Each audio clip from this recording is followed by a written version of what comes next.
Now, here's a midweek experiment for you. Go to any celebrity's social media page, anyone.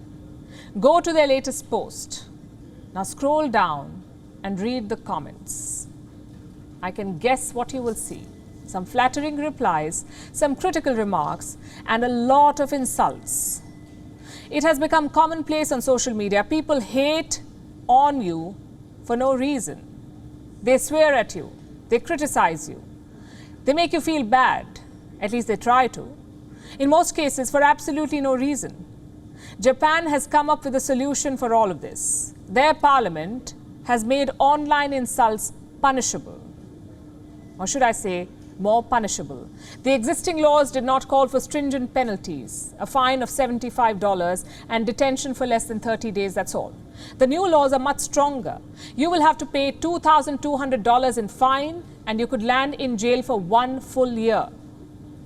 Why has Japan introduced these new laws? Because of an incident in 2020. A 22-year-old television star, Hana Kimura, died by suicide. She starred in a famous Netflix show. The whole country was shocked by her death. But soon, shock turned to curiosity. Why did a 22-year-old, a successful 22-year-old, end her life?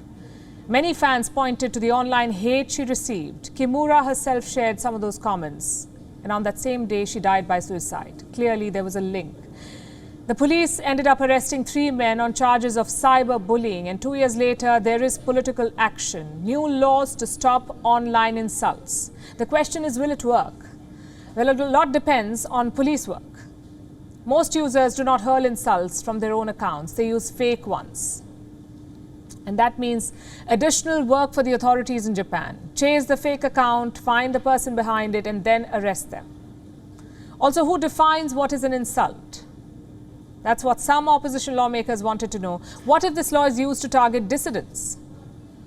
To convince the critics, Japan added a new provision. This law will be re-examined in 3 years. If the impact is positive, it stays. If not, it could be removed.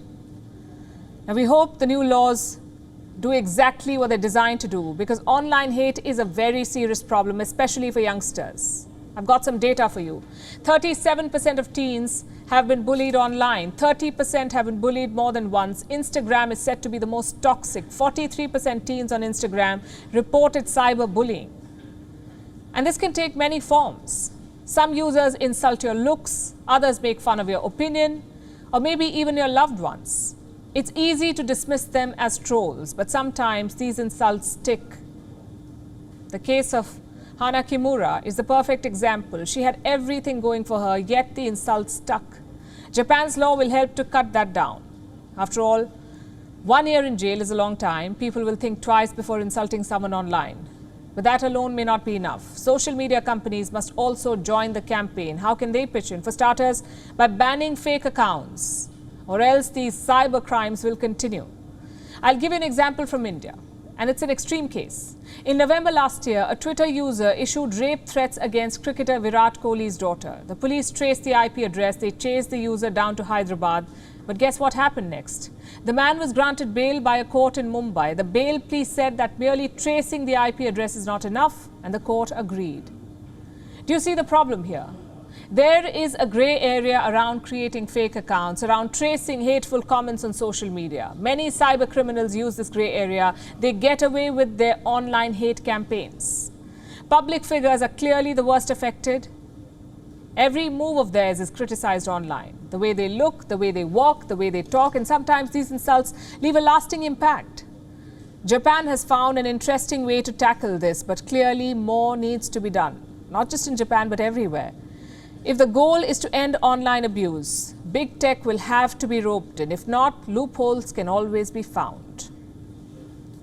WION is now available in your country. Download the app now and get all the news on the move.